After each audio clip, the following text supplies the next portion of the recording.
सदक़ल्लाहुल अज़ीम व सदक़ रसूलुहुन नबियुल करीम। एक बार अदब और एहतराम के साथ अरब व अजम के ताजदार, दोनों आलम के मालिक व मुख्तार, महबूब परवरदिगार जनाब मुहम्मदुर रसूलुल्लाह सल्लल्लाहु अलैहि वसल्लम की बारगाह आली वक़ार में नजराने दुरूद पेश करने की सआदत हासिल करें। पढ़ें अल्लाहुम्मा सल्लि अला सय्यदना व मौलाना मुहम्मद मअदनिल जूद वल करम व आलिहि व बारिक वसल्लिम सलातन व सलामन अलैका या रसूलल्लाह। दरूद पाक बहुत नर्म लहजे में आपने पढ़ा। हदीस में आया है कि मन सल्ला अलैया मर्रतन वाहिदा सल्लल्लाहु अलैहि अशरा मर्रात, जिसने एक बार आका अलैहिस्सलाम पे दरूद भेजा अल्लाह उस पर 10 बार रहमतें नाजिल फरमाता है। और एक हदीस में आया है कि क़यामत के दिन अल्लाह के रसूल से सबसे करीब वह होगा जो दुनिया में सबसे ज़्यादा दरूद पढ़ा हो। और एक दूसरी हदीस में आया है कि मन असरत अलैहि हाजतुन फलयुक्सिर बिस्सलात अलैया। आका अलैहिस्सलाम फरमाते हैं कि जिस पर हाजतें तंग हो जाएं, मुश्किलात बढ़ जाएं, तो उसे मुझ पर कसरत से दरूद भेजना चाहिए। आका फरमाते हैं कि कसरत से दरूद पढ़ने से क्या होता है, फ़इन्नहा तकशफुल हुमूम वल हुमूम वल कुरूब। कसरत से दरूद भेजने से गम, अलम, रंज दूर होते हैं। वह तुकस्सिरुल अर्ज़ाक़, और रोज़ियों में इजाफ़ा होता है। आका फरमाते हैं व तक़ज़िल हवाइज, यानी हाजतें कसरत से दरूद भेजने से पूरी होती हैं। तो दिल खोल कर बावाज़ बुलंद इबादत समझकर खुश दिली के साथ मुस्कुराते हुए अल्लाह के हुक्म की तामील करते हुए सारे लोग मिलकर बुलंद आवाज़ से एक दुरूद पाक पढ़ें। अल्लाहुम्मा सल्लि अला सय्यदना व मौलाना मुहम्मद मअदनिल जूद वल करम व आलिहि व बारिक वसल्लिम सलातन व सलामन अलैका या रसूलल्लाह।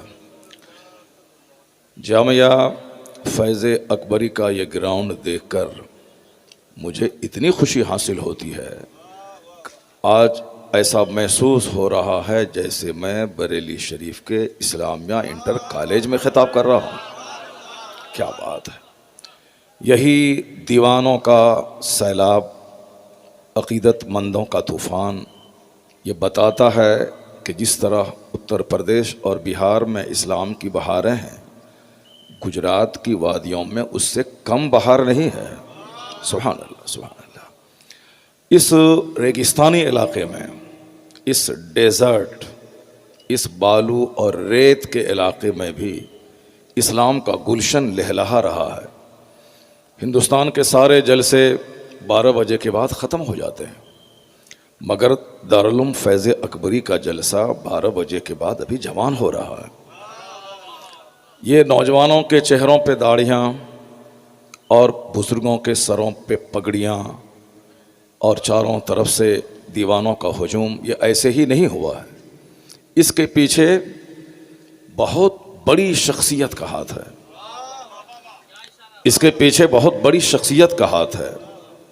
और बग़ैर बड़ी मेहनतों के बड़ा काम दुनिया में हो ही नहीं सकता है। छोटा काम कमज़ोरों से भी हो जाता है, लेकिन बड़ा काम करने के लिए बहुत बड़ी मेहनतों की ज़रूरत होती है। छोटा काम करने के लिए 3 महीने दरकार है, बड़ा काम करने के लिए 300 साल दरकार होते हैं। एक छोटा दरख्त जो फ़ौरन मुरझा जाता है, वो बस 10 दिन में उगता है, 10 दिन के बाद फलता है, 10 दिन के बाद मुरझा जाता है। लेकिन जिस दरख्त को मकान की छत का बोझ सालों तक सहना है, वो दरख्त 100 साल के बाद मजबूत होता है।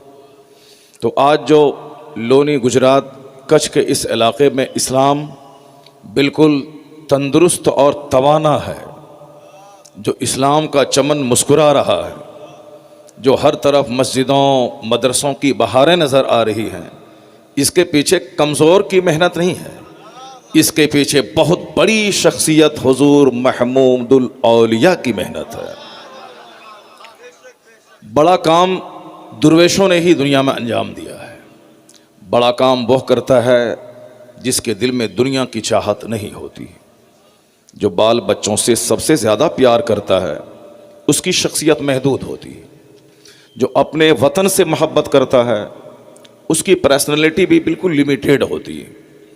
लेकिन जो बाल बच्चों की मोहब्बत से ऊपर उठकर, जो माल दौलत मकान गाड़ी छकड़े से ऊपर उठकर दीन की मोहब्बत अपने सीने में पालता है, वही बंदा 7 समंदर पार आके इस्लाम का चिराग रोशन करता है।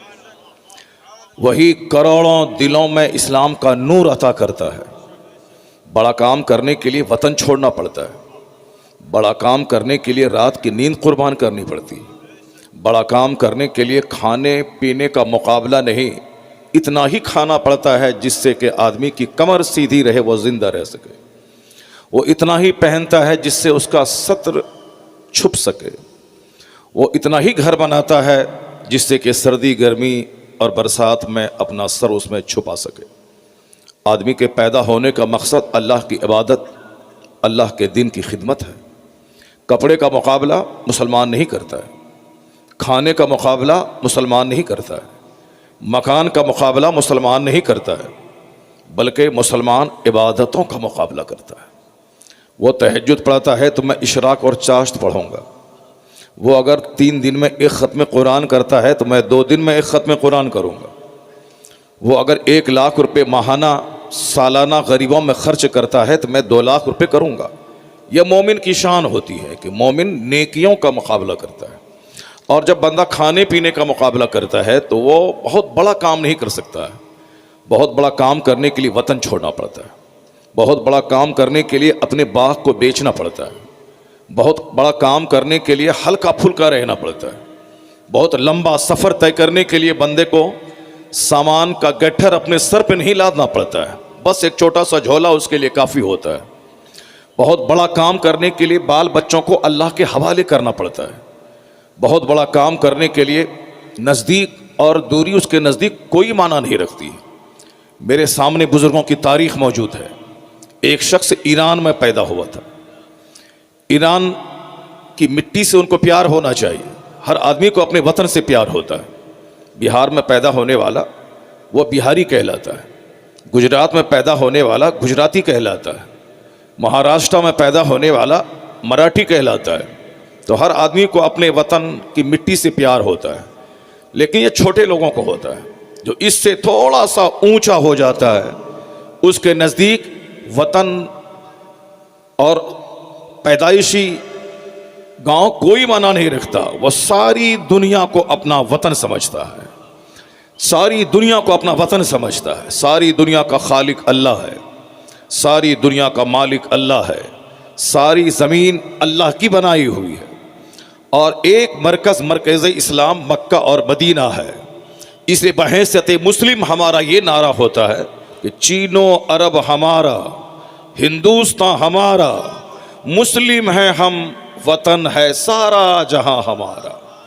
चीनो अरब हमारा, हिंदुस्तान हमारा, मुस्लिम है हम, वतन है सारा जहां हमारा। ये बहैसियत मुस्लिम हमारा नारा है कि सारी ज़मीन अल्लाह की पैदा की हुई।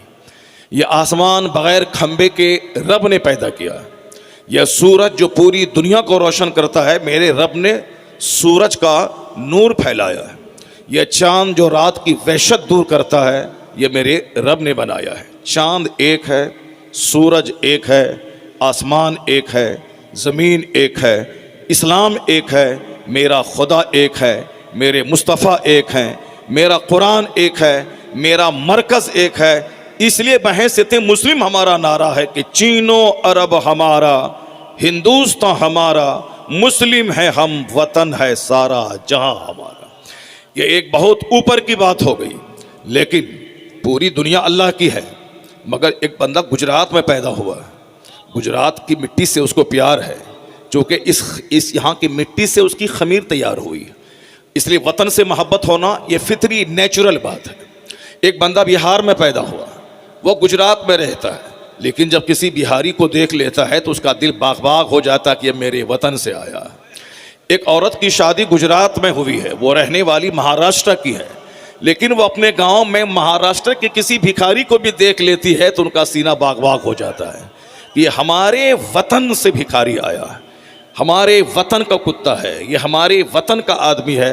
वतन की मिट्टी से बड़ा प्यार होता है, चूँकि बंदे की खमीर वहीं से तैयार होती है। सारी दुनिया हमारी है, मगर जो बंदा जहाँ पैदा हुआ है वहाँ से उसको प्यार होता है, लगाव होता है, और होना भी चाहिए। इस माना कर पूरी दुनिया हमारी है, इंग्लैंड हमारा है, अमेरिका हमारा है, चाइना जापान हमारा है, लेकिन चूंकि मैं पैदा हुआ हूँ हिंदुस्तान की मिट्टी से, इसलिए बहैसियत हिंदुस्तानी हमारा ये नारा होता है कि अमेरिका से अच्छा हिंदुस्तान हमारा, चाइना से अच्छा हिंदुस्तान हमारा, मलेशिया से अच्छा हिंदुस्तान हमारा, नॉर्वे से अच्छा हिंदुस्तान हमारा, कनाडा से अच्छा हिंदुस्तान हमारा, बगल में पाकिस्तान है, पाकिस्तान से अच्छा हिंदुस्तान हमारा, बगल में बांग्लादेश है, बांग्लादेश से अच्छा हिंदुस्तान हमारा। यानी इन सारे जहां से अच्छा हिंदुस्तान हमारा। हम बुलबुलें हैं इसकी ये गुलसिता हमारा, हम बुलबुलें हैं इसकी ये गुलसिता हमारा। तो बहैसियत हिंदुस्तानी हमें हिंदुस्तान की मिट्टी से प्यार है, हमें हिंदुस्तान के ज़र्रे से प्यार है। अब बहैसियत गुजराती हमें कच्छ से प्यार है, बहैसियत गुजराती हमें अहमदाबाद से प्यार है, बहैसियत गुजराती हमें सूरत से प्यार है। अब बहैसियत बिहारी हमें पटना से प्यार है, बहैसियत बिहारी हमें पूर्णिया से प्यार है, बहैसियत बिहारी हमें अपने पूर्णिया के उस गांव से प्यार है जिस गांव में मैं पैदा हुआ हूँ। ये एक नेचुरल बात है। जब गांव की बात होगी तो गांव सारे गांव में अच्छा, डिस्ट्रिक्ट की बात होगी तो डिस्ट्रिक्ट सारे डिस्ट्रिक्ट में अच्छा, स्टेट की बात होगी तो स्टेट सारे स्टेट्स में अच्छा, और जब मुल्क की बात होगी तो सारे मुल्क से हमारा मुल्क सबसे अच्छा। लेकिन जब बहैसियत बंदा बात होगी तो मेरा खालिक, मेरा मालिक सारी कायनात का खालिक है, इसलिए बहैसियत मुस्लिम सारी दुनिया मेरा वतन है। एक मरकज़ इस्लाम मक्कतुल मुकर्रमा है जो हमारी राजधानी है। तो अब इस हैसियतों को समझा जाए। ऐसा नहीं कि साहब आपने मक्का से मोहब्बत का मुजाहरा कर लिया, नहीं, मैंने बिल्कुल फसाहत के साथ सारी बातें बयान कर दी कि बहैसियत मोमिन मेरी मोहब्बतों का केंद्र क्या है, बहैसियत हिंदुस्तानी मेरी मोहब्बतों का मरकज़ क्या है, बहैसियत बिहारी हमारी मोहब्बतों का मरकज़ क्या है। तो इसलिए बात बिल्कुल वाज़ेह और साफ है कि मज़हब इस्लाम एक आफाकी मज़हब का नाम है, मज़हब इस्लाम एक यूनिवर्सल मज़हब का नाम है। वही एक नमाज अमेरिका में है, वही एक नमाज हिंदुस्तान में है, वही एक निकाह और खुला का कानून बांग्लादेश में है, वही एक निकाह और खुला का कानून पाकिस्तान में भी है, वही एक सजदे में सुबहान रब्बियल आला पढ़ने का नियम वह 7 समंदर पार भी है और 7 समंदर के पार भी है। यही दाढ़ी रखने का नियम अमेरिका में भी है और गल्फ कंट्रीज़ में भी है। यही कानून दाढ़ी हिंदुस्तान, पाकिस्तान और बांग्लादेश में भी है। पूरी दुनिया में एक अज़ान, पूरी दुनिया में एक नमाज, पूरी दुनिया में एक रोज़ा, पूरी दुनिया में एक हज, पूरी दुनिया में एक नज़ाम ज़कात, पूरी दुनिया में एक नज़ाम पर्दा, पूरी दुनिया में एक किताब कलाम इलाही की तिलावत। यह इस बात की दलील है कि मुसलमान इख्तलाफ में ना पड़े, इंतशार में ना पड़े, गाँव के इख्तलाफ में ना पड़े, स्टेट के इंतशार में ना पड़े, वो अपने पीर के इख्तलाफ में ना पड़े, बल्कि कुरान का मुताला करे, मुस्तफ़ा की सीरत का मुताला करे, नमाज हज व ज़कात कानून इस्लाम का मुताला करे, और फिर ये नारा लगाए कि चीनो अरब हमारा, हिंदुस्तान हमारा, मुस्लिम है हम, वतन है सारा जहां हमारा। जिस दिन ये इत्तेहाद पैदा हो गया, जिस दिन ये यूनिटी पैदा हो गई, जिस दिन इस्लाम से दीवानावार मोहब्बत पैदा हो गई, जन्नत मरने के बाद मिलेगी। अल्लाह का वादा है कि वअदल्लाहुल्लज़ीना आमनू व अमिलुस्सालिहात, अल्लाह ने वादा किया है जो ईमान लाया, अच्छा काम करेगा, वो जन्नत वहां मिलेगी, दुनिया की बादशाहत और हुकूमत यहां मिलेगी।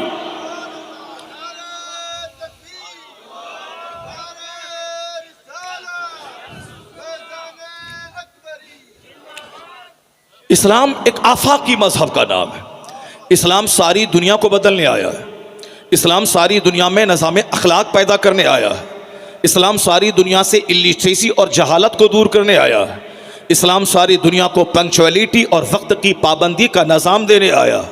इस्लाम सारी दुनिया में चैस्टिटी यानी पाकीज़गी का निज़ाम देने आया है। इसको इस तरह से समझ लें कि इस्लाम के एहसानात दुनिया में कितने हैं। आज अमेरिका सारी दुनिया में तरक्की याफ्ता मुल्क माना जाता है। आज से 1000 साल पहले उस मुल्क का नामो निशान नहीं था। 1495 में कोलंबस ने अमेरिका का पता लगाया कि अमेरिका एक मुल्क है जहां इंसान बसते हैं, जिसका पता 1000 साल पहले दुनिया को नहीं था। आज वो सारी दुनिया में टेक्नोलॉजी की वजह से राज कर रहा। सारी दुनिया चाहे डर से हो, खौफ से हो, उससे मरूब है। उससे कहा जाए कि 1000 साल में इतनी बड़ी तरक्की कि सारी दुनिया आपसे मरूब है, आखिर किस चीज़ ने आपको तरक्की दिलाया? तो उसका एक जवाब है, knowledge is power, knowledge is light. इल्म ताकत का नाम है, शिक्षा शक्ति का नाम है, इल्म रोशनी का नाम है, जिसने हमारे मुल्क को पूरी दुनिया में इज्जत दिलाया। चाइना बुद्धिस्टों का एक मुल्क था जहाँ सिर्फ पूजा अर्चना के चंद तरीके लोगों को मालूम थे, निज़ाम अखलाक नहीं था, कोई तमद्दुन और कोई तहजीब का नामो निशान वहाँ नहीं था। लेकिन आज वो चाइना दुनिया की सारी मंडियों पे अपना माल फैला दिया। पूछा जाए कि आखिर ये क्वालिटी, ये कमाल कहाँ से पैदा हुआ? उसका जवाब है, knowledge is power, knowledge is light. इल्म ताकत का नाम है जो मुझ कमज़ोर को ताकतवर बनाया। इल्म रोशनी का नाम है जिसने मुझको पूरी दुनिया में शोहरत दिलाया। हिंदुस्तान गरीबों का मुल्क था। वास्को डी गामा ने इस मुल्क का पता लगाया। यहाँ आज से 1000 साल पहले कोई कॉलेज नहीं था। न दिल्ली यूनिवर्सिटी थी, न JNU थी, न AMU थी, न बनारस हिंदू यूनिवर्सिटी थी। कोई यूनिवर्सिटीज हिंदुस्तान में नहीं थी। लेकिन आज Hindustan is the country of engineers. आज हिंदुस्तान इंजीनियरों का मुल्क है। आज हिंदुस्तान के इंजीनियर गल्फ कंट्रीज के 25 से ज़ायद ममालिक में, चाहे वहाँ पेट्रोल और डीजल का कुआं हो, चाहे उनका बहुत बड़ा प्लांट हो, चाहे इंफ्रास्ट्रक्चर हो, चाहे कंस्ट्रक्शन का फील्ड हो, हर फील्ड में हिंदुस्तान के इंजीनियर आपको मिलेंगे। उनका मुस्तशफ़ा अल अजीज़ है मगर डॉक्टर इंडिया के हैं। उनका मुस्तशफ़ा साहब मलिक फ़हद है मगर वहाँ डॉक्टर हिंदुस्तान के हैं। हिंदुस्तान आज डॉक्टरों का मुल्क कहलाता है। 1000 साल पहले न कॉलेज था, न यूनिवर्सिटी थी, लेकिन आज यहाँ के डॉक्टर अमेरिका में, यहाँ के डॉक्टर गल्फ कंट्रीज़ में। आखिर हिंदुस्तान का नाम पूरी दुनिया में रोशन किसने किया? जवाब है, knowledge is power, knowledge is light. इल्म ताकत का नाम है। इल्म कमजोरों को बलवान बना देता है, शिक्षा शक्तिशाली बना देता है। तो मैं कहता हूं कि आज सबकी जबान पे ही है, ताकतवर बनना है तो इल्म हासिल करो, ताकतवर बनना है तो जमीन बेचकर अपने बच्चों को पढ़ाओ। अगर दुनिया में कुछ नाम करना है तो मकान बनाने के पीछे नहीं, बल्कि अपने बच्चों की शख्सियत साजी के पीछे सारा जोर लगा दो। जिसके घर में, जिसके गांव में सारा मकान 2 मंजिला है मगर कोई IAS ऑफिसर नहीं है, उसका कोई वैल्यू नहीं है।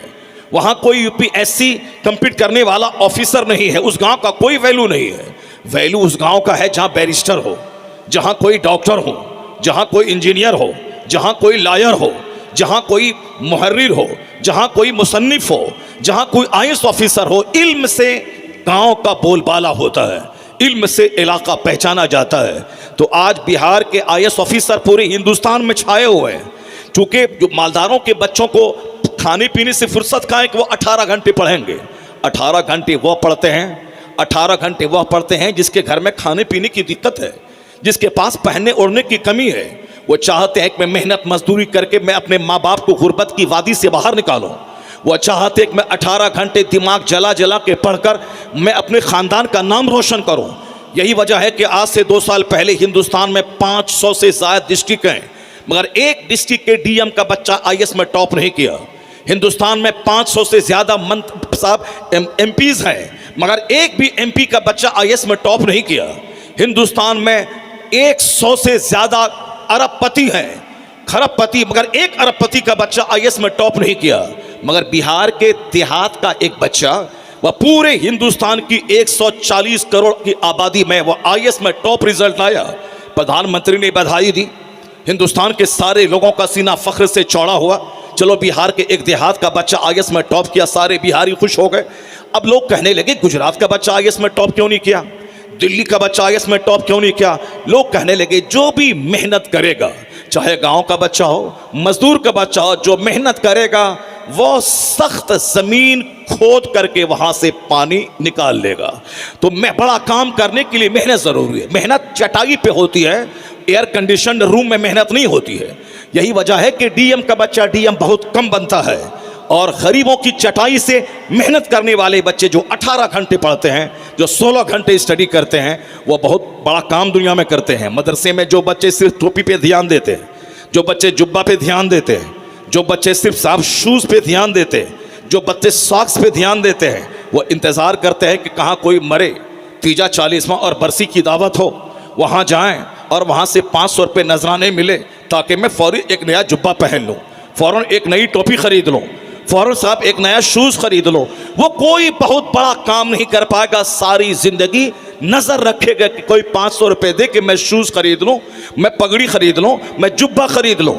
जितने भी लोग बुखारी शरीफ पढ़ाने वाले शेखुल हदीस बने, जितने भी लोग 100 से ज़्यादा किताब लिखने वाले मुसन्निफ बने, जितने भी लोगों ने दुनिया में बड़ा काम किया, ये वह लोग हैं जिनकी नज़र पढ़ने के ज़माने में टोपी पर नहीं रही, जिनकी नज़र पढ़ने के ज़माने में शूज़ पे नहीं रहती है, जिसकी नज़र पढ़ने के ज़माने में कपड़े पे नहीं रहती है। कपड़ा फटा हो या पुराना, उससे कोई मतलब नहीं। पढ़ने के ज़माने में जिसकी नज़र सिर्फ किताब पे रहती है, वही खतीब बनता है, वही मुसन्निफ बनता है, वही अपने ज़माने का शेखुल हदीस बनते हैं, वही अपने ज़माने के बहुत बड़े राइटर बनते हैं। यानी जो ना टोपी पे तवज्जो दे, ना जूता पे तवज्जो दे, जैसी चप्पल मिल गई पहन लिया, जैसी टोपी मिल गई पहन लिया, जो खाना मिल गया खा लिया।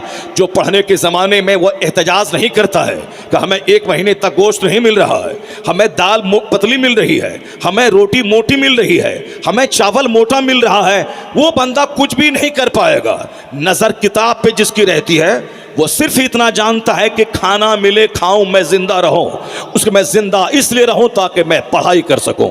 जो पढ़ने के ज़माने में चावल नहीं देखा, जो पढ़ने के ज़माने में दाल पतली है या मोटी गाढ़ी उसको नहीं देखा, वही बंदा आगे चलने के बाद एक मुसन्निफ, एक मुहद्दिस, एक मुफक्किर, एक थिंकर, एक बहुत बड़ा काम करने वाला, दुनिया का एक अजीम तालीम याफ्ता इंसान वो बनता है। पर जो खाने पीने पे नज़र रखेगा वो कभी बहुत बड़ा काम नहीं करेगा।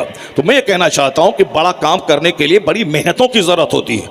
हिंदुस्तान आज डॉक्टरों का मुल्क है, हिंदुस्तान आज आईएएस ऑफिसर का मुल्क है, हिंदुस्तान आज इंजीनियर का मुल्क है। ज़रा तवज्जो देंगे मेरी तरफ, मैं इशारे में आपके जज्बात को मैं जगाता हूँ, मैं आपको बड़े काम करने के लिए तैयार कर रहा हूँ।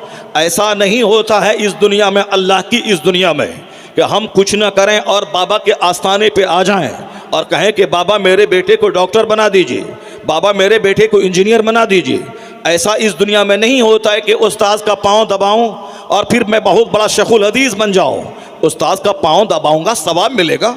उस्ताद का कपड़ा धोऊंगा, मैं मरने के बाद हमको उसका अज्र मिलेगा। उस्ताद को मैं खाना खिलाऊंगा, सवाब मिलेगा। लेकिन ऐसा नहीं कि खाना खिलाऊं, कपड़ा धोऊं और उनके पाँव को दबाऊं, सर में तेल लगाऊं तो 5 और का सबक मुझको याद हो जाए, ऐसा नहीं होगा। उसके लिए ज़रूरी है कि बंदा 8 घंटे का टाइम निकाले, 10 घंटे का टाइम निकाले, किताब इधर रटे, 5 घंटे किताब रटे, 5 मिनट उस्ताद के सर में तेल लगा दे। इधर से मेहनत चलेगी, उधर से उस्ताद की दुआ चलेगी, कामयाबी कदम चोवेगी। यही जीवन के हर क्षेत्र में यही उसूल है। अल्लाह की दुनिया में वक्त पे मौसम आता है, वक्त पे मौसम बदलता है, वक्त पे रात आती है, वक्त पे दिन निकलता है, वक्त पे सूरज निकलता है, वक्त पे सूरज डूबता है।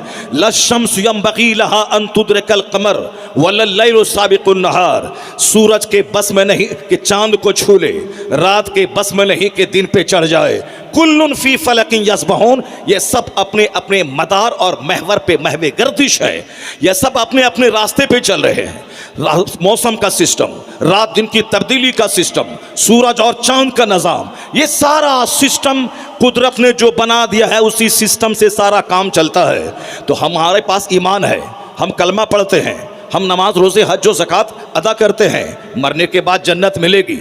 लेकिन दुनिया में हम IAS ऑफिसर नहीं बन पाएंगे, यहाँ इंजीनियर नहीं बन पाएंगे। यहाँ डॉक्टर बनने के लिए यहाँ के नियम का पालन करना होगा, यहाँ का नियम का पालन खूब स्टडी करनी होगी, मेहनत करना होगा, तब मिलेगा। तो क्या मतलब बुजुर्गों के आस्थाने पे आने का फैज़ नहीं मिलता है? हाँ, कौन बोलता है फैज़ नहीं मिलता है? सिर्फ आके बैठ के यहाँ कहें कि बाबा मेरे बेटे को इंजीनियर बना दीजिए, नहीं मिलेगा फैज़। चूंकि यहाँ अल्लाह ने सारा सामान मुहैया कर दिया है। ज़मीन तुम्हारे लिए, आसमान की बारिश तुम्हारे लिए, सूरज और चांद तुम्हारे लिए। तुम्हें घर में बैठकर नहीं रहना है, तुम्हें घर से बाहर निकलकर ज़मीन में हल चलाना है, उसमें दाने डालना है। पानी आसमान से हम गिराएंगे, ज़मीन हमने पैदा किया है, फसलें हम उगाएंगे, मगर तुमको अपने घर से निकलकर एक दाना ज़मीन में डालना होगा। और जब तुम ज़मीन में एक दाना डालोगे तो हम उस दाने को सड़ा कर वहाँ से पौधा निकालेंगे, और उस पौधे में हम 50 बालियाँ निकालेंगे, और हर बाली में 100 दाने निकालेंगे, मगर एक तुमको ज़मीन में डालना होगा, तब 1000 दाना तुझको अता कर देंगे।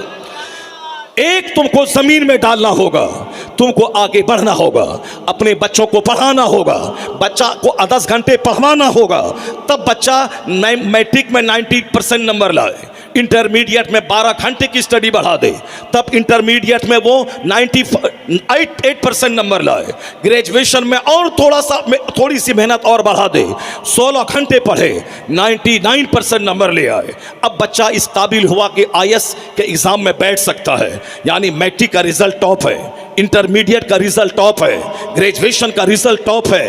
अब वो चला आए महमूदुल औलिया की बारगाह में, अब वो चला जाए सरकार गरीब नवाज के आस्थाने पे, कहे बाबा मैंने मेहनत में कोई कमी नहीं की है, मैंने 12 घंटे पढ़ा है, मैंने 14 घंटे स्टडी की है, मैंने 18 घंटे स्टडी की है, मैंने 99% नंबर लाया है।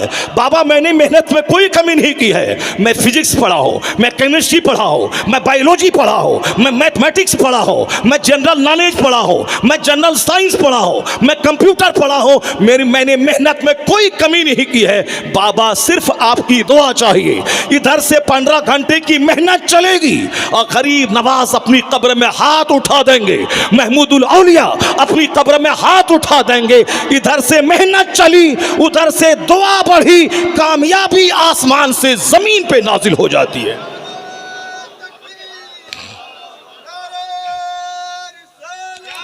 दुनिया में कामयाब होने का यही नुस्खा है, इसके अलावा कोई नुस्खा नहीं है। अगर दुनिया में चाहते हैं कि मेरा राज कायम हो, मेरी सल्तनत हो, तो ना अहलों के हाथ में सल्तनत नहीं दी जाती है। सल्तनत पाने के लिए ताकतवर होना ज़रूरी है, सल्तनत पाने के लिए इल्म वाला होना ज़रूरी है, सल्तनत पाने के लिए हिकमत वाला होना ज़रूरी है, और सल्तनत पाने के लिए जज्बा ज़रूरी है।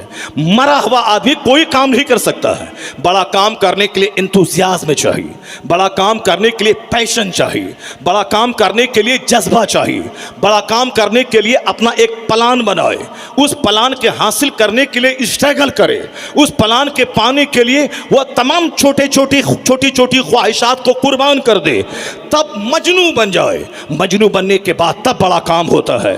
चुनांचे अब बड़ा काम ये करना था कि हिंदुस्तान में हमारी बहनों पे साथ जुल्म हो रहा था। एक 18 साल का जवान अरब ममालिक की बहारों में रह रहा था, उनके दिमाग में जुनून चढ़ा कि मेरी बहन ने आवाज़ दिया है, हमें अपनी बहन की मदद करनी है, चुनांचे हमें अपनी बहन को दुश्मनों की गिरफ्त से बचाना है। अब एक जुनून दिमाग में चढ़ा, अरब की बहारों को छोड़ा, नौजवानों का एक दस्ता लिया, समंदर के कटीली राहों से हिंदुस्तान की ज़मीन सिंध पे कदम रखा। उन्होंने चट्टान बनकर राजा ताहिर की फौज से वो टकरा गया। एक जुनून था, मुझे अपनी बहन को जालिम की गिरफ्त से बचाना है। वह खूनी बहन नहीं थी, खूनी रिश्ते की बहन नहीं थी, इस्लामी रिश्ते की बहन थी। अब उसको आज़ादी दिलाना है, तो इतना बड़ा काम करने के लिए अरब छोड़ा, अजम में कदम रखा, एक प्लान बनाया, उन्होंने मेहनत की और बगैर आगे पीछे कुछ देखे हिंदुस्तान में कदम रखा। तो अल्लाह की रहमतें कहती हैं, एक कदम तुम मेरी तरफ बढ़ो, मैं 10 कदम तेरी तरफ बढ़ जाऊंगा, और तुम 10 कदम मेरी तरफ बढ़ो, मेरी तरफ चल के तुम आओ, मेरी रहमतें दौड़ के तेरा इस्तेकबाल करेंगी। एक जुनून था कि जुल्म से अपनी बहन को बचाना है। इसी जुनून के चलते अरब छोड़ के सिंध आया और 2-2.5 लाख की फौज से मुट्ठी भर जवान टकरा गया। इन्होंने चूंकि अरब छोड़ा है, इन्होंने अपनी जिंदगी को दांव पे लगा दिया है, कदम इसने उठाया है, लाखों की फौज से टकरा गया है, मदद आसमान से नाजिल हुई, ऐसी नाजिल हुई कि मुट्ठी भर जवान लाखों की फौज पे गालिब आ गए। इस कदर गालिब आ गए कि 1000 साल तक यहाँ की पथरीली जमीन अल्लाह ने उन मजनून नौजवानों के हवाले कर दिया। हुकूमत भी अता कर दी, इज्जत भी अता कर दी, सल्तनत भी अता कर दी। अगर वह अरब में रहकर दुआ करते, यह दिन देखने को नहीं मिलता। इतना बड़ा दिन इसलिए देखा कि अपना वतन छोड़ा, वतन की मिट्टी का प्यार छोड़ा, अल्लाह के दिन की तबलीग के लिए निकल गए। हिम्मत उधर से हुई, मदद अल्लाह की तरफ से नाजिल हो गई। यही कानून सारी दुनिया वालों के लिए है, जो सिर्फ अपने इलाके में रेस्टोरेंट कायम करेगा, जो सिर्फ अपने इलाके में खाने का होटल कायम करेगा, जो सिर्फ अपने इलाके में हॉस्पिटल कायम करेगा, रेस्टोरेंट में खाएगा और हॉस्पिटल में इलाज कराएगा। जहाँ ज़्यादा हॉस्पिटल हो समझ जाए कि मरीजों का मुल्क है या बीमारों का मुल्क है, और जहाँ ज़्यादा रेस्टोरेंट हो समझ जाए क्या सिर्फ खाने पीने वालों का इलाका है ये। आज हिंदुस्तान क्या है, रेस्टोरेंट का मुल्क हो गया है, और हिंदुस्तान होटल और हॉस्पिटल का मुल्क हो गया है। यहाँ गर्दन तक दबा के खाना है और वहाँ जाके आईसीयू में इलाज कराना है। यहाँ खूब पेट भरना है, पेट को फैटी बना देना है, चर्बी बढ़ा के तोंद निकाल देना है, और हॉस्पिटल में जाके इलाज करवाना है। 1 दर्जन बीमारी लेके हॉस्पिटल जाना है। जहाँ कम खाता है बंदा वहाँ कम बीमार पड़ता है, जहाँ बंदा कम सोता है वहाँ कम बीमार पड़ता है, जहाँ बंदा कम बोलता है वहाँ कम बीमार पड़ता है। यही फार्मूला हमारे बुजुर्गों ने दिया है, कम खुर्दन, कम गुफ्तन, कम खुफ्तन, तकलील ताम, तकलील मनाम, तकलील कलाम। यानी बड़ा काम करने के लिए, अच्छी ज़िंदगी गुजारने के लिए कम बोलना होगा, कम खाना होगा और कम सोना होगा, बातें कम होनी चाहिए। हिंदुस्तान में आज बीमार ज़्यादा लोग इसलिए पड़ रहे हैं, हिंदुस्तान के लोग बात ज़्यादा कर रहे हैं। चौक चौराहे पे बात, पान की दुकान पे बात, दालान पे बात, चौपाल पे बात, सिर्फ बात ही बात है। हवाई जहाज़ पे हिंदुस्तानी सफ़र करते हैं, मछली की मंडी हवाई जहाज़ को बना देते हैं। साहब AC 2 टायर में सफ़र करते हैं हिंदुस्तानी, मछली की मंडी AC 2 टायर को बना देते हैं। ये गरीब लोग नहीं सफ़र करते हैं हवाई जहाज़ से, पढ़े लिखे लोग, पैसे वाले लोग। चूँकि हिंदुस्तानी उस हिंदुस्तानी है, हिंदुस्तान का कल्चर है ज़्यादा बोलना, हिंदुस्तान का कल्चर है ज़्यादा खाना, हिंदुस्तान का कल्चर है ज़्यादा सोना। इसीलिए कोई हिंदुस्तानी हवाई जहाज़ नहीं दिया दुनिया को। हिंदुस्तान दुनिया को हवाई जहाज देने वाला अमेरिका का 2 भाई राइट ब्रदर्स है, जो कम खाता था, कम बोलता था, कम सोता था, ज़्यादा मेहनत करके दिमाग जला के तब हवाई जहाज़ दिया। तो हवाई जहाज़ देने वाला कौन था? वो जो कम खाता कम सोता था। आज हमारे जैसे करोड़ों लोग उस हवाई जहाज़ का इस्तेमाल कर रहे हैं। जिस माइक्रोफोन में मैं बात कर रहा हूँ, ये माइक्रोफोन कोई हिंदुस्तान का आदमी नहीं बनाया है, चाहे हिंदुस्तान का हिंदू हो या हिंदुस्तान का मुसलमान हो, कोई ये माइक्रोफोन नहीं बनाया है। ये माइक्रोफोन बनाने वाला डेविड हक्स है, जो 7 समंदर पार का यूरोप का रहने वाला है। बहुत मेहनत करते हैं वहाँ के लोग। अगरचे उरियानियत है, अगरचे फहाशी है, अगरचे शराबनोशी है, मगर कुछ क्वालिटी ऐसी है जिसको देखने के बाद नकल करना चाहिए, अनुसरण करना चाहिए। ये यहूदी जलील कौम है, यहूदी शराब पीते हैं, यहूदी सूअर का गोश्त खाते हैं, ईसाई। मगर कुछ काम ऐसा उनका है, दिमाग जलाना, 18 घंटे स्टडी करना, ज़्यादा यूं ही बिला वजह चौक चौराहे पे नहीं घूमना, किताबों से राब्ता रखना, और इसलिए दिमाग जला के दुनिया को कंप्यूटर दे देना। हमारे बच्चे हिंदुस्तान में क्या है, कंप्यूटर का ज़्यादा इस्तेमाल करते हैं, मोबाइल का ज़्यादा इस्तेमाल करते हैं। हालांकि IAS ऑफिसर उसको बनना नहीं है, मोबाइल चालक बन के दिल फेंक आशिक बन जाना है। यानी गली कूचे में उसे इश्क लड़ाना है, आशिक बन जाना है। हज़ारों लड़कियां बर्बाद हो गई जो सिर्फ मोबाइल से अपनी दिलचस्पी को जोड़े रखी।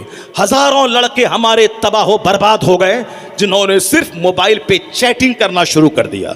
1 करोड़ का घर है, जवान बाप वो अलग मोबाइल पे चैटिंग पे लगा हुआ है, दूसरी गर्लफ्रेंड से, जवान बेटा अलग चैटिंग में लगा हुआ है, 18 साल की जवान बेटी अलग चैटिंग पे लगी हुई है। 1 करोड़ का बंगला बनाया है, वो बंगला है या तवाइफ का कोठा है। माँ अलग चैटिंग में है, बाप अलग चैटिंग कर रहा है, बेटियां अलग चैटिंग कर रही हैं, बेटा अलग चैटिंग कर रहा है। मैं कहता हूं इसीलिए मोबाइल ताकि चैटिंग करके जिंदगी बर्बाद कर दे।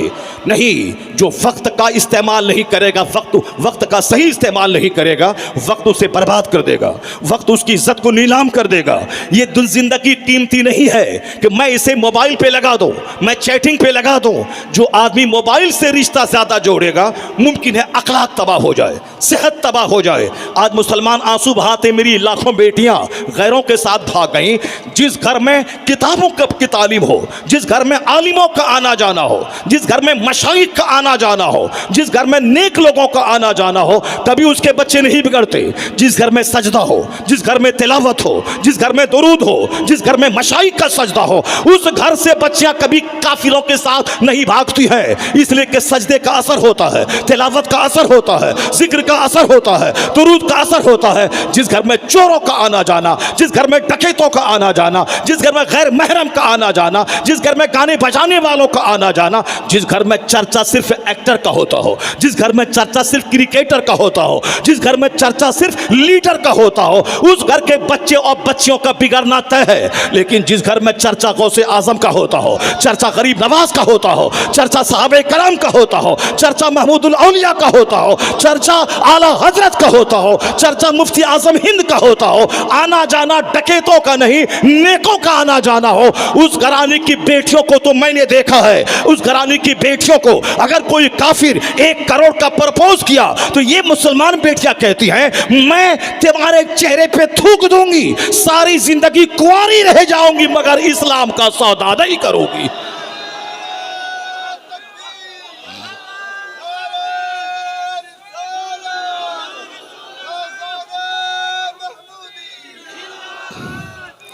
कोई तावीज़ काम नहीं करेगी। आम का पेड़ लगा के लोनी से तावीज़ लगा दे दो, अमझर शरीफ से तावीज़ लगा दो, बरेली शरीफ से तावीज़ लाओ, कछोछा शरीफ से तावीज़ ले आओ, जितने भी शरीफ हैं इंडिया में सब शरीफों से तावीज़ ले आओ। 1 लाख तावीज़ लगा दो आम के पेड़ में, कभी आम के पेड़ से कटहल नहीं निकलेगा। 1 करोड़ तावीज़ दे दो, सेब नहीं निकलेगा वहाँ से, क्योंकि नेचुरल सिस्टम के खिलाफ है ये। नेचुरल सिस्टम क्या है? जैसा दरख्त वैसा फल, जैसी ज़मीन वैसी फसल। ऐसा नहीं होता कि 1 करोड़ तावीज़ में डाल दूं गुजरात के रेगिस्तान में कि यहाँ से बासमती धान निकल जाए। नहीं होगा ऐसा, नहीं होगा ऐसा। जैसी ज़मीन वैसी फसल। अगर मैं चाहूँ कि समंदर बिहार में चला जाए और बिहार में हम बहुत बड़े शिप लाके उसमें डाल दें, सामान को एक्सपोर्ट करें इंपोर्ट करें, नहीं होगा। समंदर जहाँ है वहीं रहेगा, वह बिहार में नहीं चला जाएगा। तो हर इलाके की अलग क्वालिटीज़ होती है। तावीज़ से वक्ती तौर पर थोड़ा सा बदलाव लाया जा सकता है, अचानक उसके नेचर को नहीं बदला जा सकता है। ऐसा नहीं कि हम जिए काफिरों की तरह, हम जिए मुशरिकों की तरह, हम जिए शराबियों की तरह, हमारा सारा सिस्टम काफिरों की तरह हो, मेरे बच्चों की बर्थडे पार्टी काफिरों की तरह हो, मेरे शादी ब्याह करने का मजाज काफिरों की तरह हो, हम लॉन में शादी करें काफिरों की तरह, हम 1 करोड़ रुपए डेकोरेशन करके शादी करें काफिरों की तरह, हम शादी में नाचें कूदें गाएं काफिरों की तरह, हमारी 18 साल की बेटियां 80 साल की बूढ़ियां वो सभी डीजे पे डांस करें काफिरों की तरह, और हम ये कह दें कि मेरा बच्चा कुतुब पैदा हो जाए, मेरा बच्चा अब्दाल पैदा हो जाए, मेरा बच्चा शेख वक्त पैदा हो जाए, मेरा बच्चा। नहीं होगा ऐसा। शादी का सारा सिस्टम जब तक मोमिनाना नहीं होगा, जब तक सरकार की सुन्नतों से लबरेज नहीं होगा, उस वक्त तक ना शादी में ठहराव होगा, ना बच्चे मुत्तकी पैदा होंगे। क्योंकि बच्चों के फ्यूचर पे असर पड़ता है माँ बाप की शादी का। अगर घर में सारा सिस्टम काफिराना हो और रिजल्ट निकल जाए सालिहीन की तरह, नहीं होता है ऐसा। और तावीज़ डाल दें, तावीज़ का फायदा नहीं होगा। आम का पेड़ लगा दें, उसको जानवर से बचाएं, उसमें वक्त वक्त पे पानी डालें, उसके बाद जब फल लेने के काबिल वह दरख्त हो जाए, तब जाके तावीज़ अपने मुर्शिद से लाके उसमें डाल दें कि मेरे आम का जो, मेरे दरख्त का जो फल हो वह खट्टा नहीं हो, मेरा तेरा दरख्त सड़े नहीं, तब उस तावीज़ का असर होगा कि आम अगर खट्टा होने वाला हो तो तावीज़ की बरकत से आम मीठा हो जाएगा। ये हो जाएगा, ये नहीं होगा कि आम की जगह सेब हो जाए, ये नहीं होगा। आम अगर खट्टा होने वाला हो ये तो हो जाएगा तावीज़ से। तो तावीज़ का असर जुज़वी होता है, तावीज़ का असर पार्शियल होता है, तावीज़ का असर आंशिक होता है, तावीज़ का असर क्षणिक होता है, तावीज़ का असर टेम्प्रोरी होता है। मैं तमाम सुन्नियों के जहन का इलाज करना चाहता हूँ। आप जो कहते हैं मालिदा की फातिहा दिला दें तकदीर बदल जाए, तो शेख कादरिया दिला दें तकदीर बदल जाए, मैं बगदाद चला जाऊँ साहब 50 करोड़ का प्लॉट हमको मिल जाए, नहीं होता है ऐसा। जुज़वी फ़ायदा होता है, आंशिक फ़ायदा होता है, और बड़े फ़ायदे के लिए वो करना पड़ेगा जो निज़ाम मुस्तफ़ा ने अता किया है। अगर हुजूर चाहते तो मदीने में दुआ कर लेते, इलाही जो मुशरिक मक्का से आ रहे हैं उनको मस्जिद रास्ते में धंसा दे, उसको वहीं उसको गोंगा बना दे, उसको बहरा बना दे। मगर मेरे मुस्तफ़ा ने रमज़ान के दिन में मदीने में दुआ नहीं की, बल्कि 313 मुजाहिदीन का दस्ता तैयार किया, उसको कटने मरने और शहादत का जज्बा पैदा करके उसको मदीना से निकाल के बद्र ले गए, 180 किलोमीटर दूर ले गए। अब वहां 1000 मक्का के सरगना और चौधरी आए हैं, यानी इस्लाम का मुकाबला कुफ्र से हो रहा है। हुजूर मैदान बद्र गए, कहा अगर इसके हाथ में इस्लाम का झंडा है, ये शहीद हो जाएं तो अब झंडा इस्लाम का इनके हाथ में जाएगा, अगर ये शहीद हो जाएं इस्लाम का झंडा इनके हाथ में जाएगा। ऐसा नहीं कि मेरे हुजूर कमांडर हैं तो हम शहीद नहीं होंगे, हमारी गर्दन नहीं कटेगी, नहीं नहीं। हुजूर ने कहा कि अगर ये शहीद हो जाए तो झंडा इस्लाम का इनके हाथ में होगा। इसका इशारा है कि हम जान बचाने नहीं जाते हैं, हम जान देकर इस्लाम बचाने जाते हैं। इसलिए पूरी दुनिया में जहां भी कुफ्र और इस्लाम से जंग होती है वहां काफिर मगलूब होते हैं, मुस्लिम गालिब आते हैं, इसलिए कि वो काफिर जान बचाने जाते हैं। वह सोचते हैं कि मैं लड़ूं भी और जीत भी हासिल कर लूं और वापस अपना घर आ जाऊं। लेकिन मुस्तफ़ा का गुलाम वह जान बचाने नहीं, जान देकर इस्लाम बचाने जाता है। जो जान देने जाएगा उसके लड़ने का जज्बा, और जो जान बचाने के जाएगा उसका जज्बा, दोनों में ज़मीन आसमान का फ़र्क पैदा हो जाएगा। यही वजह है कि मैदान बद्र में 313 थे, न 50 ऊँट उनके पास थे, न 50 घोड़े उनके पास थे, न 100 तलवार उनके पास थी। बमुश्किल तमाम 1 दर्जन घोड़ा, 1 से 2 दर्जन ऊँट, और बमुश्किल तमाम 50 तलवारें, 313 मुजाहिद है। मगर हुजूर मक्का मदीने में दुआ नहीं करके पर मैदान बद्र चले गए। मैदान बद्र में कील कांटे दुरुस्त किया, लड़ने का तरीका बताया, शहादत का जुनून जगाया। उसके बाद फिर एक झोपड़े के पास खड़े होकर हाथ उठा के रब्बे करीम से दुआ करने लगे, इलाही ये मुट्ठी भर फौज अगर आज हार गई क़यामत तक तेरी इबादत नहीं हो पाएगी। इलाही तू अपना वादा सच्चा कर दिखा। रोते थे, दुआ करते थे, गले की चादर गिर गिर जाती थी। सिद्दीक़ अकबर चादर उठाकर कांधे पे रखते थे और कहते थे सरकार जरूर आपका खुदा वादा पूरा करेगा, जरूर फतह हासिल होगी। तो ये दुआ मदीने में हो सकती थी, मगर ये दुआ मैदान बद्र में हो रही है। इसका मतलब ये निकला कि घर में बैठ के दुआ नहीं होती है, मैदान में निकल के दुआ होती है। हुजूर ने कील कांटे दुरुस्त किए, सारी तदबीर कर दी, उसके बाद दुआ के लिए आपने हाथ उठाया। फिर क्या हुआ? 12,000 फरिश्ते अल्लाह ने आसमान से जमीन पे नाजिल कर दिए। ऐसी फतह मुबीन हासिल हुई कि आज यूरोप का दानिश्वर कहता है इस्लाम कैसे दबेगा। इस्लाम की इमारत तो उसी दिन मजबूत हो चुकी थी जिस दिन 313 को मैदान बद्र में फतह मुबीन हासिल हुई थी। ऐसी फतह हासिल हुई कि 70 सरदार मारे गए, 70 सरदार गिरफ्तार कर लिए गए, और जो बचे चप्पल जूता राशन छोड़ के भाग गए।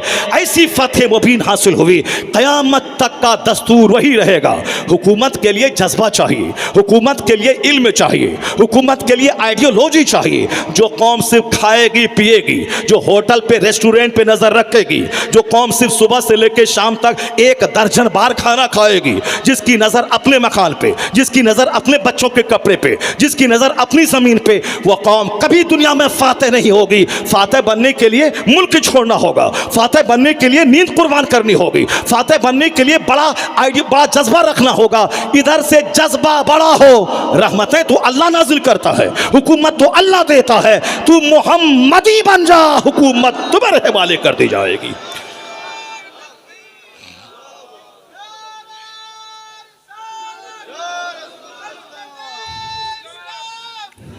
ऐ मेरी कौम, बहुत बड़ा बनने के लिए बड़ा जिगर रहना पड़ेगा। शादी का जो अंदाज है काफिराना, इसको छोड़ना होगा। जो बर्थडे पार्टी मनाने का अंदाज काफिराना है, इसको छोड़ना होगा।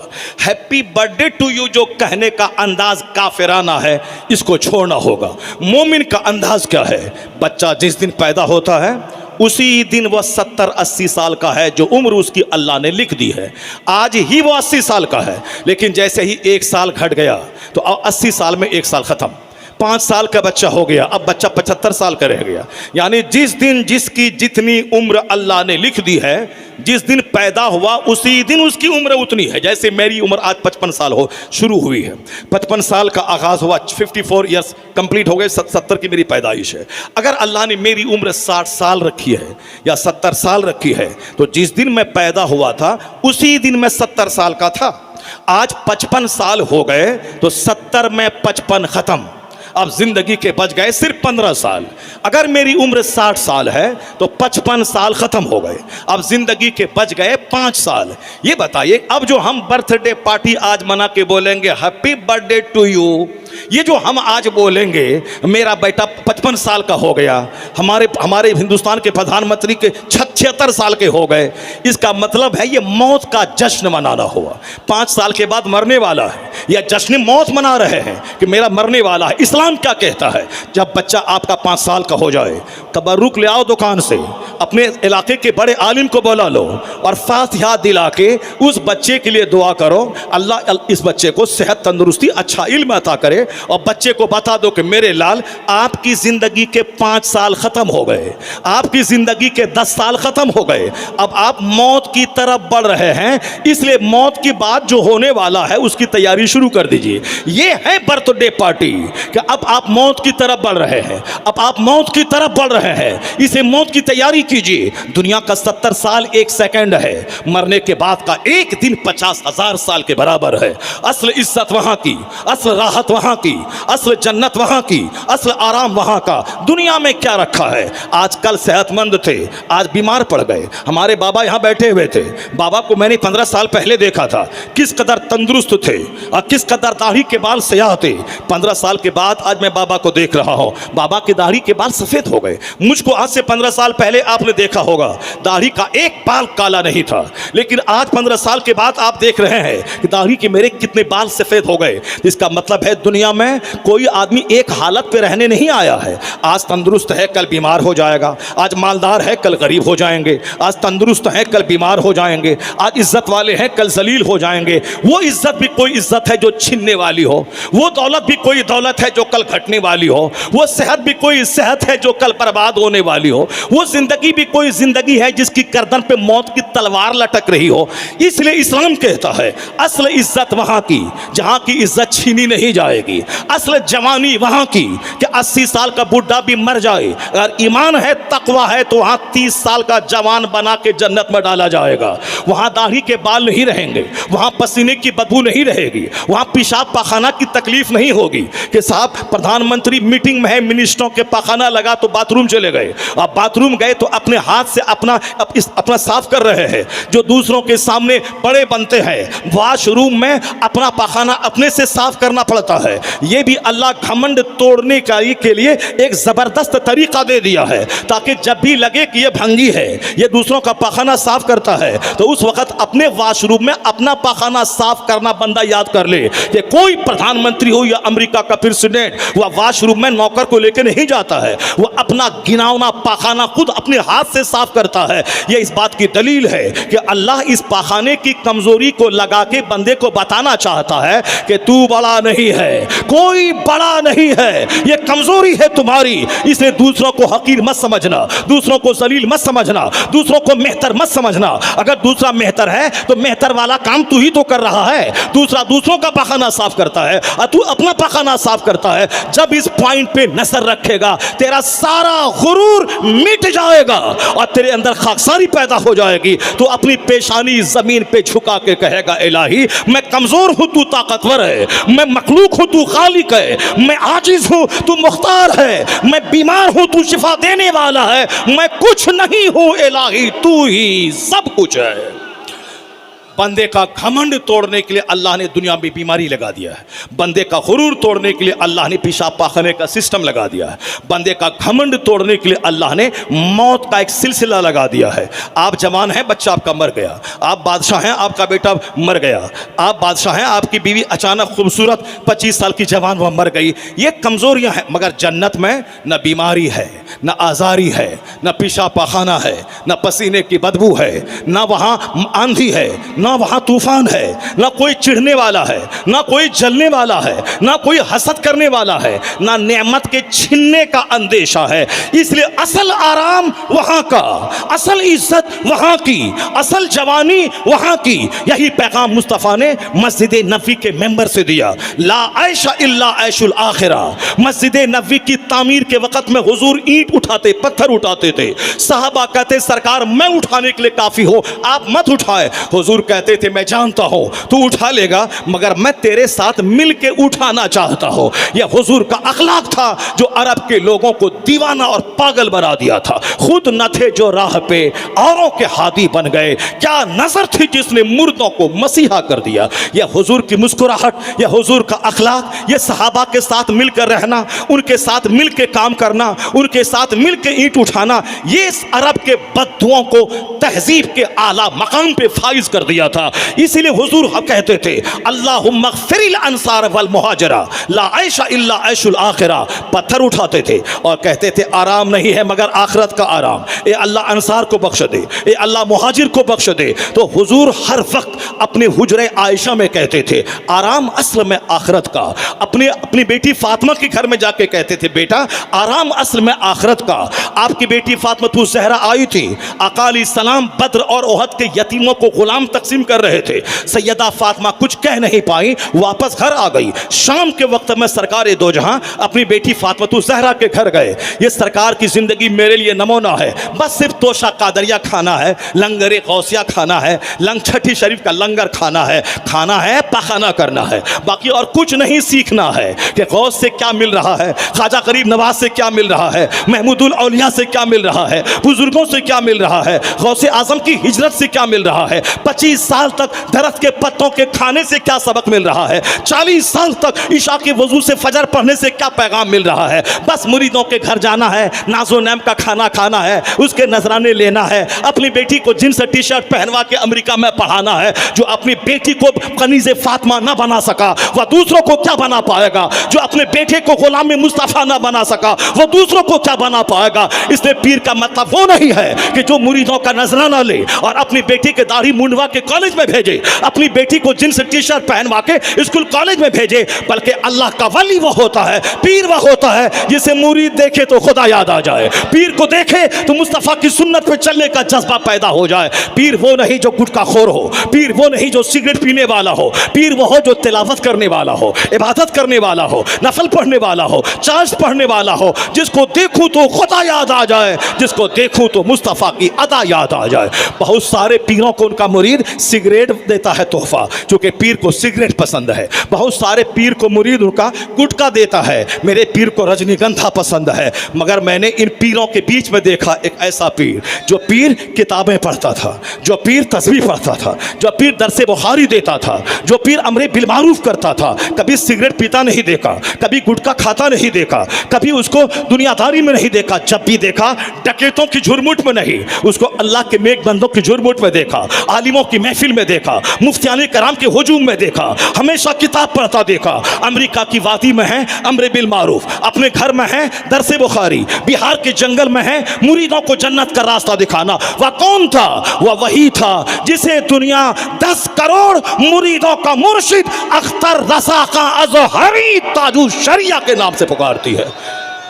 मुर्शिद वह जिसे मुताला पसंद हो, मुर्शिद वह जिसे सरकार की सुन्नत पे चलने का जज्बा हो, मुर्शिद वह जिसको देखो तो खुदा याद आ जाए। सिगरेट पीने वाला, गुटखा खाने वाला, 24 घंटे गोंडा मवाली के बीच में रहने वाला, 24 घंटे साहब रजनीगंधा बदलने वाला, 100 सिगरेट पीने वाला। इसीलिए तो जैसा पीर वैसा मुरीद, ये उसको गुटखा तोहफा देता है। लेकिन जो पीर खुदा वाला हो, नमाज वाला हो, उसको मुरीद रजनीगंधा नहीं देता है, उसको मुरीद मुसल्ला पेश करता है, उसको तस्बीह पेश पेश करता है, किताबों का हदिया देता है। मुरीद वो जिसे देखो तो खुदा याद आ जाए, जिसको देखो तो मुस्तफ़ा की अदा याद आ जाए।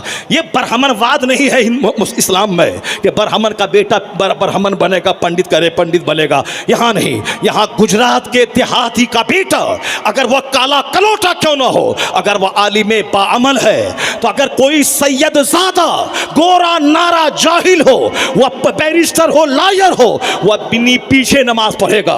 और गुजरात के देहात के काले घराने का बच्चा अगर वो कुरान हदीस पढ़ने वाला आलिमे बाअमल है, तो जुमा के दिन मेंबर पे वही बैठेगा, वही खिताब करेगा, वही नमाज पढ़ाएगा। यहाँ ब्राह्मणवाद नहीं चलता है। जो मुस्तफ़ा का इल्म पढ़ेगा, मुस्तफ़ा की सुन्नत पे अमल करेगा, उनके दिन की खिदमत करेगा, वही कायद होगा, वही इमाम होगा, वही वली होगा।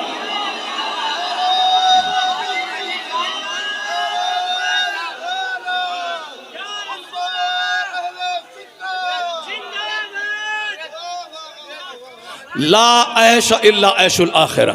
हाँ हाँ, सैयद साहब हैं, चुप रहो, सैयद साहब हैं, सैयद साहब का हाथ चूमेंगे, सैयद साहब का पाँव चूम लेंगे, सैयद साहब की पेशानी चूम लेंगे, सैयद साहब को 1 लाख रुपए नजराने दे देंगे, सैयद साहब को ऊंची कुर्सी पर बैठाएंगे। क्यों? इसके बदन में मेरे मुस्तफ़ा का ब्लड है। एहतराम ब्लड का, एहतराम ब्लड का। लेकिन सैयद साहब बोले मेरे साथ मिल करके सनीमा देखो, नहीं बात मानी जाएगी। सैयद साहब बोले मेरे साथ मिल के आओ नाई के घर में दाढ़ी मूंडेंगे, नहीं मानी जाएगी। माँ के कदम के नीचे जन्नत है, यह हुजूर ने फरमाया है। मगर माँ अगर कहे कि बेटा नमाज नहीं पढ़ो, मेरे पास रहो, फर्ज नहीं छोड़ा जाएगा। ला ताअता फी मासियतिल्लाह, अल्लाह की नाफरमानी में किसी की बात नहीं मानी जाएगी, अल्लाह की नाफरमानी में किसी की बात नहीं मानी जाएगी। यही इस्लाम है, यही कुरान का दर्स है, यही मेरे मुस्तफ़ा का पैगाम है। इसी पैगाम को देखने के बाद इसी हिंदुस्तान के एक पढ़ी लिखी दानिश्वर, ये रामगिरी जैसा आदमी क्या जाने इस्लाम क्या है। इसको तो साहब अपने अंधभक्तों के बीच में रहना है, इस्लाम के खिलाफ 2-4 जुमले बोलना है, और अंधभक्तों की रोटी खाना है, पेट पालना है। वो ना कोई हुनर तो जानता नहीं है, घंटी बजाना है, इस्लाम को गाली देना है, अपने अंधभक्तों के बीच का हीरो बन जाना है। और वो उसको कोई कार गिफ्ट करता है, कोई पैसे गिफ्ट करता है, तो बस उसी में वह मस्त रहता है। वो क्या जाना इस्लाम क्या है, इस्लाम का कानून क्या है। चलो तुम गाली बको इस्लाम को और 2 रोटी खा के मर जाओ, मगर तुम इस्लाम को नहीं पहचान पाओगे। जिसके पाँव की धूल के बराबर तुम नहीं हो, वो देखो इस्लाम के बारे में क्या कह रहा है। ये 2-4 लोगों ने जो हिंदुस्तान का माहौल ख़राब किया है, ज़्यादा उसको हाईलाइट करने की ज़रूरत नहीं है। ये जाहिल है, ये पागल है, हर पागल की बात का जवाब नहीं होता है। रास्ता चल दे कोई पागल हमको गाली दे, तो हम अपनी इज्जत को बचा करके साइड से गुजर जाते हैं, हम उसकी बात का जवाब नहीं देते हैं। ये 2-4 पागल उसकी बात का जवाब नहीं है। हाँ, उसका कोई राइटर बोलेगा, मेरा राइटर जवाब देगा, उसका कोई खतीब बोलेगा, मेरा खतीब जवाब देगा। इसलिए हम इन पागलों को हाईलाइट करने के पक्ष में नहीं है कि वो पागल गाली दे और हम थाने का घेराव कर लें, पुलिस वाले को पत्थर मार दें। नहीं नहीं, वो पुलिस वाला क्या करा है, मेरा गाली तो इसने दिया है, पुलिस वाले को मैंने पत्थर क्यों मारा है। नहीं नहीं, इन पागलों को हाईलाइट करने की कोई ज़रूरत नहीं है। अलबत्ता ये बताने की ज़रूरत है कि जिसके पाँव की धूल के बराबर तुम नहीं है, उसने मेरे मजहब के बारे में क्या कहा है। डॉक्टर सरोजनी नायडू, वह इसी हिंदुस्तान की एक बहुत बड़ी शायरा, हिंदुस्तान की बहुत बड़ी स्कॉलर, हिंदुस्तान के एक बहुत बड़ी लीडर, उसने आज से 50 साल पहले क्या कहा मेरे इस्लाम के बारे में। वो कहती हैं, I have been struck over again and again to see this indivisible unity of Islam when the azan is sounded, the worshippers are gathered, the best embodiment of democracy can be seen 5 times a day in the mosque. The peasant and the king stand side by side together. वो कहती हैं, मैं हैरत में पड़ती हूँ जब मुसलमानों की मस्जिदों में 5 वक्त नमाज का सिस्टम देखती हूँ। यह कौन जिसके पाँव की धूल के बराबर वो रामगिरी नहीं है, जिसके पाँव की धूल के बराबर वो अति नरसिंहानंद नहीं है, जिसके पाँव की धूल के बराबर तिवारी नहीं है, जिसके पाँव की धूल के बराबर वह नुपुर शर्मा नहीं है, ये लोग हैं थोड़ी सस्ती शोहरत हासिल करने वाले लोग, जो इस्लाम नहीं पढ़े हैं, बस सुनी सुनाई बातों को बोला और अपने लोगों के अंधभक्तों के बीच हीरो बन गए। सरोजनी नायडू जबरदस्त हिंदुस्तान के लीडर, 50 साल पहले की वो लीडर, वो कहती है मैं जब मुसलमानों की मस्जिदों में नमाज का सिस्टम देखती हूँ, अजान होती है, नमाजी जमा होते हैं, the pheasant and the king, बादशाह और किसान, ये दोनों एक साथ मिलके जब मुसल्ले पे खड़े होते हैं, अमीर और गरीब, काला और गोरा, देहाती और शहरी जब एक साथ मिलके खड़े होते हैं, जमहूरियत का शानदार नमूना मस्जिदों में देखने को मिल जाता है। The best embodiment of democracy can be seen 5 times in the mass। वो आगे जाके कहती हैं, you find in London an Indian an Algerian and a Turk. वो कहती हैं कि आप लंदन जाके देखें, एक आदमी अल्जीरिया से गया, एक आदमी इंडिया से गया, एक आदमी तुर्की से गया, तुर्की मादरे वतन दूसरे का, इंडिया मातृ वतन दूसरे का, साहब जर्मनी, अब जर्मनी अल्जीरिया दूसरे का मातृ वतन, जबान अलग, मुल्क अलग, काम अलग, लेकिन सब आए हैं इंग्लैंड, कोई पढ़ने, कोई बिजनेस करने, कोई घूमने, मगर जब नमाज का टाइम होता है ये सारे अल्जीरियन या इंडियन या तुर्किश सब एक सफ में जब खड़े होते हैं तो ऐसा लगता है मुस्तफ़ा का दिया हुआ कानून नमाज ज़बान के इख्तलाफ की दीवारों को तोड़ दिया, मुल्क के इख्तलाफ की दीवारों को तोड़कर आदम की औलाद को भाई भाई की शक्ल दे दिया है। It makes man instinctive A brother, ऐसा लगता है अलामती तौर पर इंसान को भाई भाई बना दिया गया है। ये क्या जाने मुस्तफ़ा कौन है। इसी हिंदुस्तान का मैसूर यूनिवर्सिटी का प्रोफेसर डॉक्टर रामकृष्ण राव, जिनके पांव की धूल के बराबर ये 2-4 दीवाने नहीं है, मैसूर यूनिवर्सिटी का प्रोफेसर, वो हमारे पैगंबर के बारे में क्या कहता है। वो कहते हैं all these magnificent rose in these departments of human activities